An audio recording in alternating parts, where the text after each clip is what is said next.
Yes, he thought, didn't he, that if we analyze this world of experience, the world of science, if you like, the world of common sense, which does consist, for the most part, of matter in motion, and most of it is matter in colossal amounts. I mean, galaxies and solar systems and so on, traveling through the cosmos at gigantic speeds approaching that of light.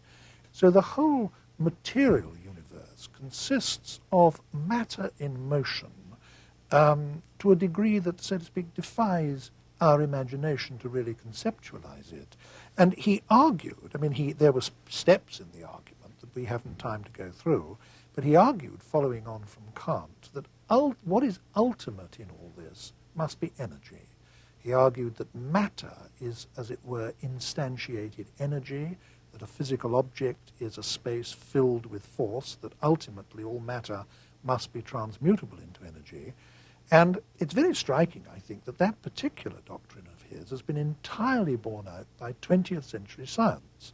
When the physicists in our century arrived at this conclusion, they thought they were propounding something revolutionary and incredible, but in fact Kant and Schopenhauer arrived at this conclusion over 100 years before them by pure rational reasoning of it out from ordinary experience. Yes, when one's talking about theoretical physics, one has to remember that so many physicists are sometimes very loath to say that the terms such as energy and so on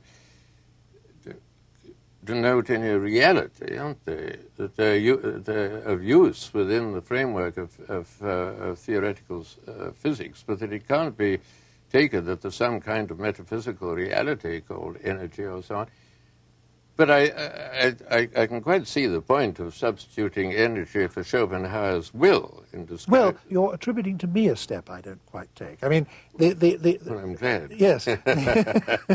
I mean, what I wanted to say was this. Schopenhauer argues that what is ultimate in this world of phenomena, in this world of experience, is energy. Yes. And at the scientific level, in speaking from the standpoint of our own day, he can be said to have been remarkably prevoyant about that, to have been correct.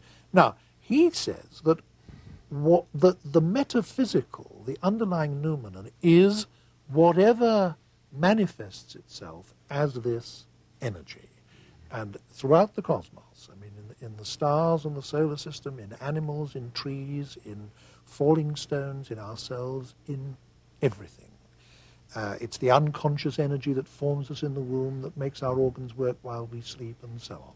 And I understand him as saying that the nearest we come to getting any glimmering of what that is in experience is the experience we have inside ourselves of the energy, the go, the force, the will to exist, the will to survive, that somehow ultimate and irreducible push or drive, which is underlying to everything else. Yes, but then of course Schopenhauer wasn't indifferent to the underlying reality, was he? I mean, he adopted quite definite attitudes and negative attitudes towards it, disvaluing it. And energy is such a neutral word that it, I mean, it's hard to say whether one approves of energy or disapproves of energy, likes energy or doesn't like energy. It's very difficult to say, whereas Schopenhauer, as we're both very well aware, I mean, had a very definite attitude towards the ultimate reality and its manifestations.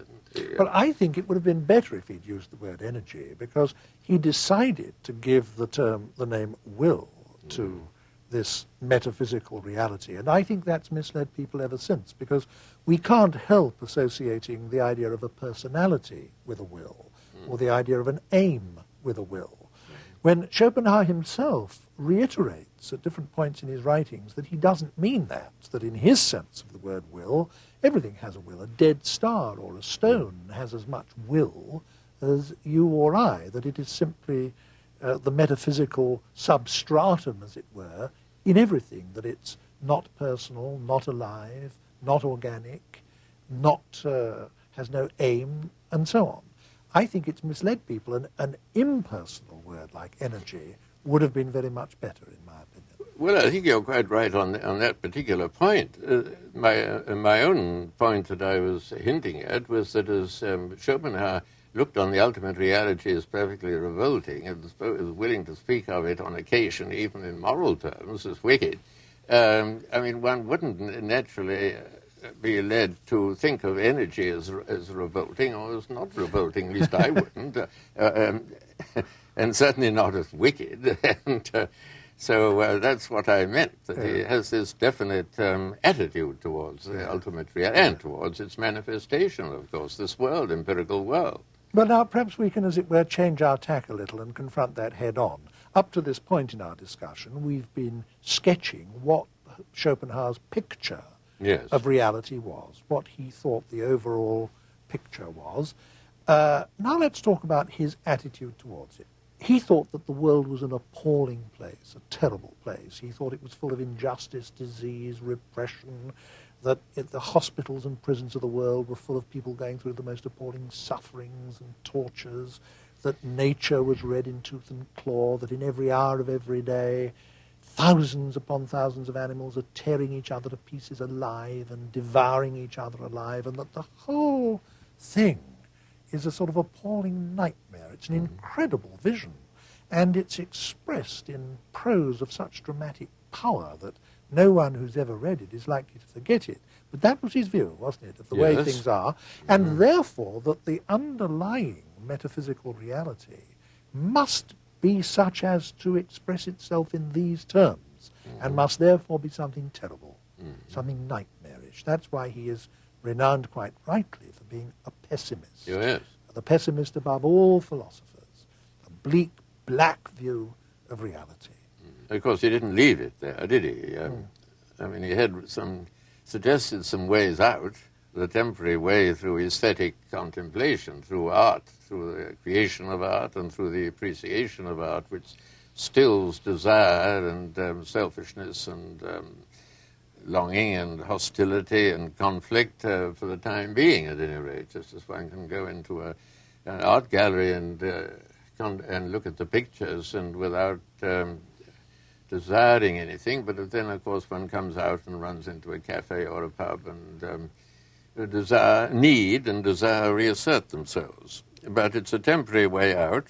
I think it was a mistake for Schopenhauer to bring in that point, the Platonic ideas, as intermediate between the ultimate reality and the work of art, because I don't see there's much place in his system. But he's quite right in making a distinction between the aesthetic attitude towards things and the attitude of trying to appropriate them and use them for one's own advantage. It's quite true there. There is a temporary way out. Yes, you're making the point that he thought that the aesthetic attitude was disinterested. That normally if I see a plate of food, I think in terms of eating it, this is something for my own sustenance or to satisfy my lusts or desires or greed or just simply hunger or whatever it might be.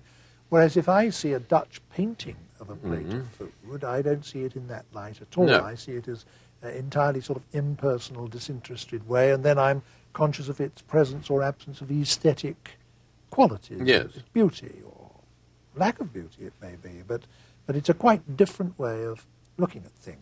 Yes. One point that I think is worth drawing attention to in Schopenhauer's aesthetic is that he did think that the arts provided us with a special way of knowing things, and by that very token he did not regard them as a means of expression.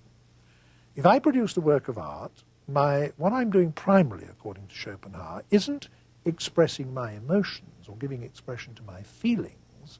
It's expressing insight or knowledge into something about the way things are. I think one can give meaning to that, as in the idea that was going around when I was undergraduate in the 20s. I mean, propagated largely by Clive Bell, a significant form. One might put that instead of the Platonic ideas, something like that. I think it's, as to the idea of truth in art, I think it's a very interesting subject and a difficult subject, and I've never really made up my mind about it as to the truth in art. I think one must have, though it's rather off the point, an analogical view of truth, in which truth, according to the context, can be understood in different ways. There's correspondence in one context, but not, I think, in art. It would be another kind of truth, and that has to be examined. I think it's a perfectly respectable line of thought, certainly, and one well worth pursuing. I certainly, making a critical remark about Schopenhauer's use of the Platonic ideas, I didn't mean to say that I didn't think there was anything in his view of art, because I do. I think it's very well worth considering, certainly. And it's had an enormous appeal to many great artists. Oh, yes, certainly. Who obviously, therefore, thought that it corresponded to their conception of what it was they were doing. Undoubtedly. Yes.